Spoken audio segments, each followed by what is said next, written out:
tak seorang pun bisa menebak, seorang pun bisa menduga. Tapi sebetulnya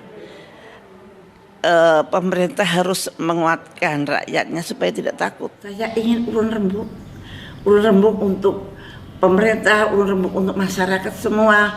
Mari kita bersama-sama. Saya ingin banget keadaan menjadi normal kembali. Bukan hanya Pak Jokowi saja yang pengen keadaan menjadi normal, tapi semua rakyat Pak Jokowi. Semua ingin kita itu segera normal kembali.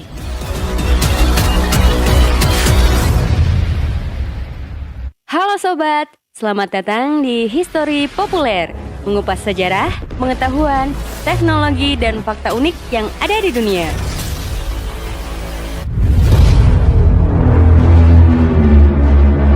Jadi menurut Ibu, apakah program pembatasan kegiatan masyarakat ini perlu dilanjutkan atau bagaimana, Bu?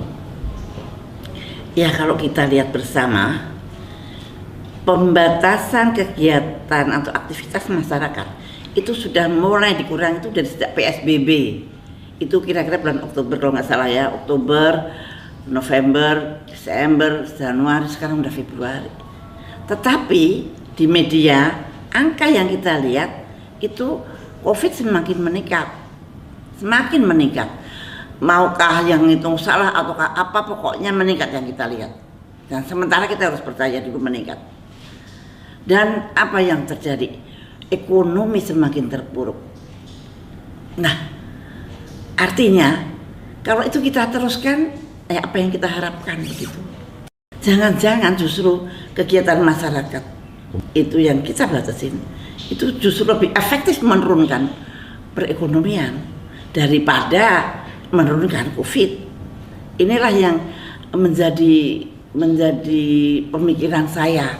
Saya mempunyai kewajiban moral. Saya ingin kewajiban moral sebagai mantan Menteri Kesehatan yang pernah menghadapi pandemik. Saya ingin ulun rembuk untuk pemerintah, ulun rembuk untuk masyarakat semua. Mari kita bersama-sama. Saya ingin banget keadaan menjadi normal kembali. Bukan hanya Pak Jokowi saja yang pengen keadaan menjadi normal, tapi semua rakyat Pak Jokowi. Semua ingin kita itu segera normal kembali. Nah, saya ingin urun rembuk ini bukannya mengkritik, bukannya menyalahkan siapa-siapa. Saya betul-betul ingin urun rembuk bagaimana sebaiknya. Dokter Lois sudah sempat ngobrol sama Dokter Siti Fadilah nggak? Kira-kira kasih bocoran dong, kira-kira bakal ada rencana apa nih Dokter Lois sama Dokter Siti Fadilah? Nah, Dokter Siti Fadilah ini kan juga sependapat sama saya sebenarnya. Secara garis besarnya kan sama. Dokter Siti Fadilah kan sudah ngomong bahwa ini bukan pandemi penyakit, ini pandemi alat positif. Dan wabah asli itu tidak perlu dipromosikan terus-menerus di media. Dokter Siti Fadilah udah ngomong kan. Nah, terus saya itu berjuang setengah mati demi apa? 250 juta rakyat Indonesia menentang WHO waktu itu. Saya nggak mau mengikuti. Ini kan dokter. Jadi saya sama Dokter Siti Fadilah ini kan sebenarnya satu seirama lah bahasanya gitu ya. Nah, cuman kan bagaimana menyampaikan suara kebenaran ini? Justru kita ditentang oleh sesama nakes sendiri.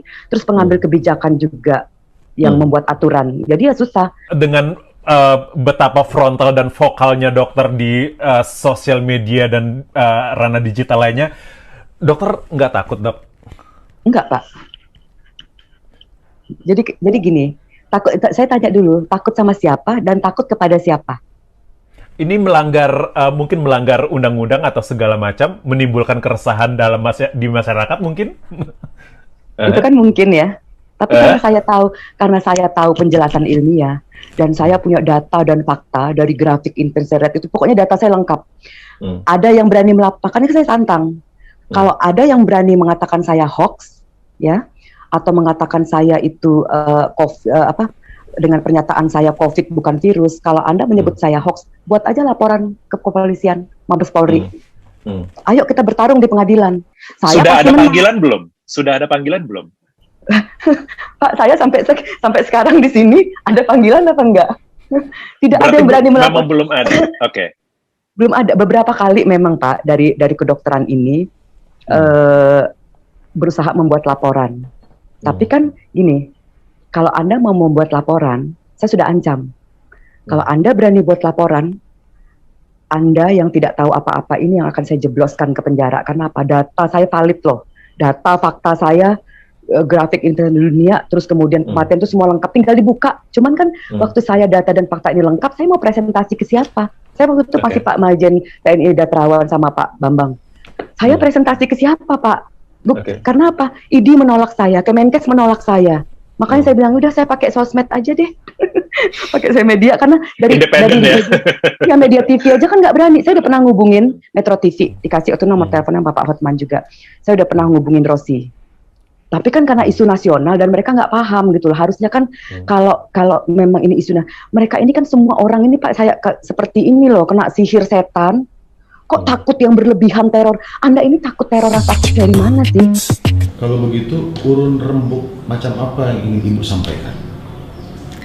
Oke, ini berdasarkan pengalaman saya waktu itu dan berdasarkan literatur-literatur yang saya baca.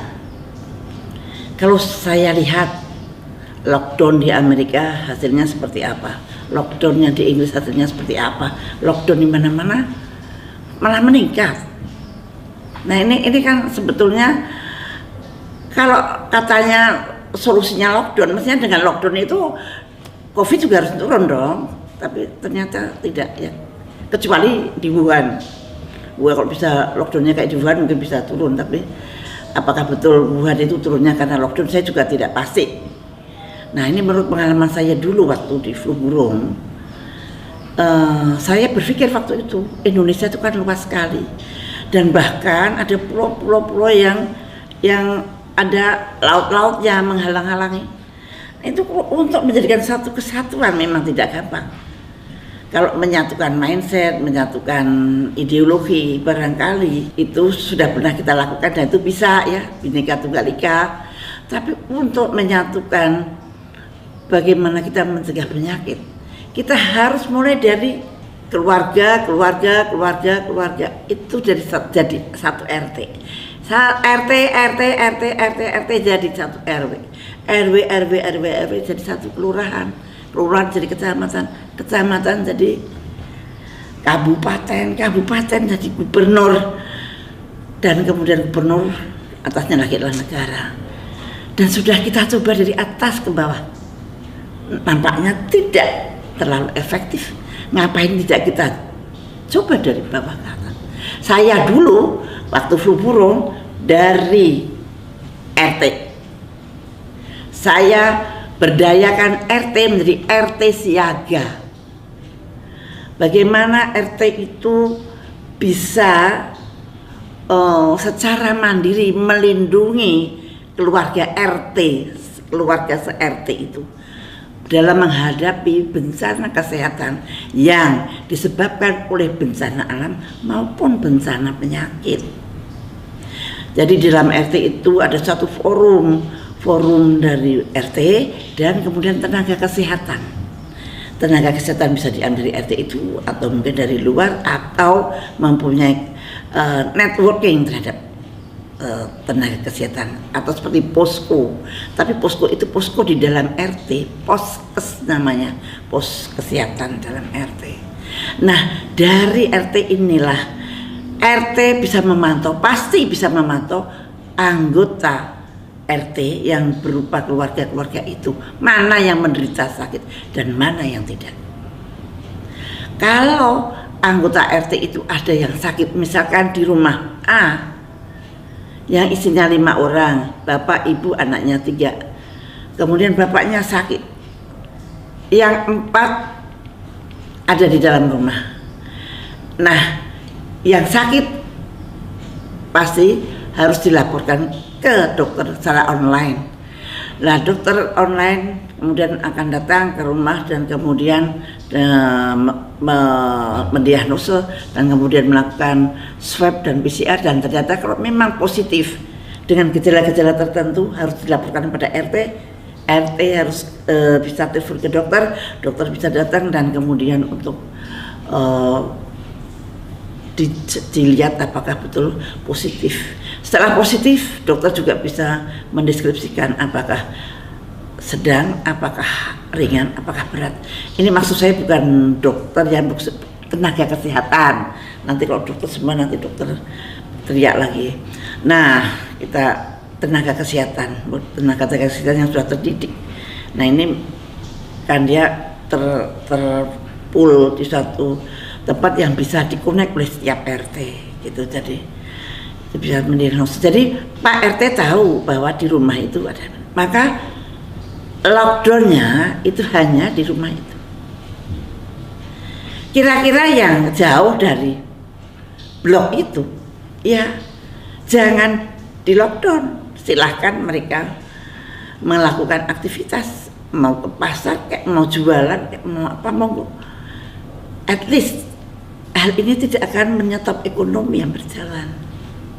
Tapi Pak RT sudah mempunyai SOP apa yang harus dikerjakan pada pasien itu dan pada keluarga itu. Pemerintah tinggal membuat SOP apa yang dikerjakan Pak RT. Langsung saja Pak, tidak melalui siapa, tidak melalui forum yang besar-besaran. Saya mendengar akan dibentuk posko tangguh yang sangat complicated, anggotanya Pak Lurah dan sebagainya. Terlalu jauh Pak, terlalu jauh. Tapi kalau RT itu Pak RT dengan warga itu pasti kenal, dekat dan sudah seperti saudara. Nah itu kita gunakan hubungan seperti itu untuk menghadapi COVID. Dulu saya menghadapi flu burung. Pada waktu flu burung itu isu yang menakutkan adalah kalau ada ayam mati, maka akan ada yang ketularan dan juga mati itu manusia yang di dekat ayam itu. Sampai kita bisa mengajari Pak RT pos kesehatan dari RT siaga tersebut itu bisa mengatasi bagaimana kalau ada ayam mati, bagaimana cara mengambil spesimen, bagaimana spesimen itu dikirimkan, dan kalau positif dia harus lapor kemana, masyarakat sudah tahu persis. Nah ini bagaimana kita harus memberdayakan itu kembali. RT siaga sangat bisa, saya yakin itu, dan biayanya tidak terlalu banyak.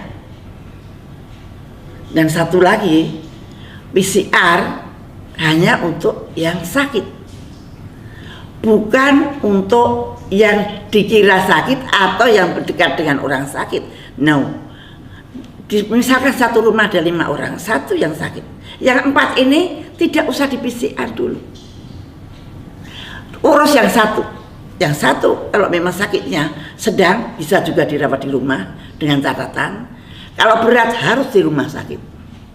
Ini nanti bikin SOP, nanti SOP-nya saya akan terangkan nanti pada kesempatan yang lain karena akan terlalu panjang, bisa bicarakan di sini. Lah yang 4 ini tenang aja, nggak usah di PCR sekarang gitu. Kita lihat kalau 3 hari ada yang bergejala, nah kita lihat. Jadi PCR hanya untuk orang yang sakit. Jadi tidak mengerikan. Karena kita ngeri tembus 1 juta, padahal yang sakit cuma 200.000. 1 juta itu OTG-nya sudah 90% atau 80%. OTG tidak usah ke rumah sakit. OTG sebetulnya tidak usah perlu takut dengan OTG. Karena WHO sendiri mengatakan OTG tidak menular. Kalau toh menularkan, tapi nularnya juga cuma OTG saja, nggak apa-apa. Yang penting kalau sakit sembuh. Yang penting kalau sakit dirawat sembuh. 1, jangan terlambat ke rumah sakit. 2, ini sangat banyak karena kematian lebih banyak adalah karena terlambat, karena tidak tahu, dan yang penting adalah orang-orang yang mempunyai komorbid. Itu betul-betul Pak RT harus sangat memperhatikan. Kalau orang yang sudah punya komorbid mendapat gejala, cepat-cepat perhatiannya harus ekstra dibandingkan dengan anak muda yang sehat walafiat, jalan-jalan. Nah itu saya kira tidak perlu sebetulnya untuk di PCR. Itu bisa mengurangi biaya PCR nasional, bisa mengurangi biaya rumah sakit yang pasien tidak terlalu berat, bisa mengurangi kinerja dokter yang sangat terlalu capek, karena kadang-kadang sedang-sedang aja juga dirawat, dan ini yang menimbulkan biaya semakin membengkak. Itu salah satunya adalah usulan saya itu. Jadi kita fokuskan pada mikro seperti kata Pak Jokowi. Mikro itu RT Pak Jokowi, dan di RT itulah pusat observasi yang paling dekat dengan keluarga, artinya masyarakat. Jadi peganglah Pak RT, dan pemerintah pusat hanya bertanggung jawab pada logistik apa saja yang diperlukan oleh RT untuk melayani masyarakat sekitarnya dalam menghadapi COVID, agar tidak menyebar, agar yang sakit bisa sembuh sempurna. Baik Bu, oleh karena itu apa yang menjadi pesan Ibu terakhir dalam episode ini? Oke, kalau kita ingin hidup normal bersama-sama dengan COVID-19, maka ada beberapa hal yang harus Anda ingat. 1, jangan takut, tetapi jangan lengah. Misalkan OTG itu tidak apa-apa, OTG itu tidak masalah, asal Anda disiplin dengan 5M, memakai masker, mencuci tangan dengan baik, menjaga jarak, menghindari kerumunan, dan lebih baik di rumah saja kalau tidak ada keperluan yang penting. 5M ini dijalankan dengan disiplin, bukan karena takut ditangkap, bukan karena takut didenda, tapi ini adalah untuk kepentingan kita bersama. Oke, 1, jangan takut dan jangan lengah. Kedua, hidupkan RT siaga sesuai cita-cita Pak Jokowi untuk menghidupkan mikro, mulai mikro. Nah, saya terjemahkan dengan RT siaga.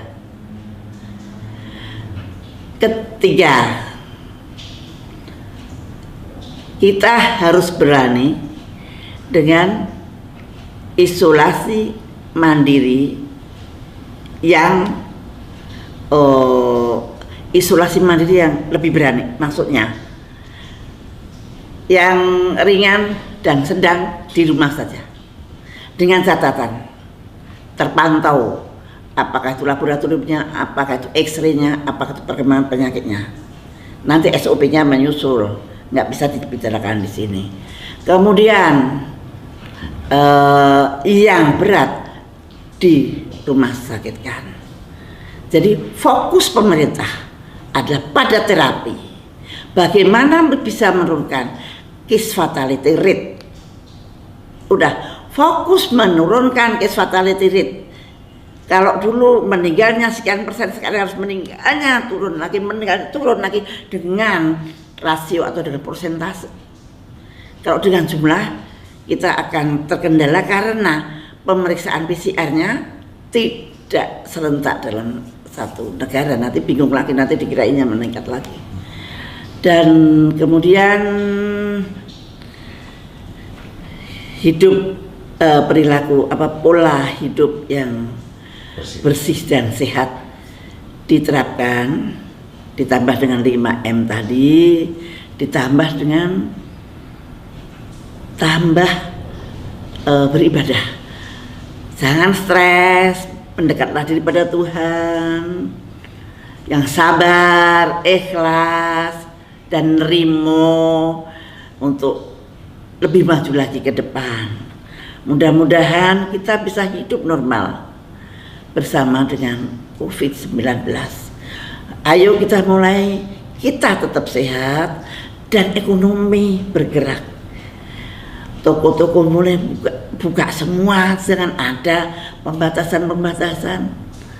Insya Allah dengan ekonomi bergerak, orang bertambah tidak stres, COVID semakin jauh dari orang-orang yang tidak stres. Terima kasih, salam sehat untuk rakyat. Rakyat sehat, negara kuat.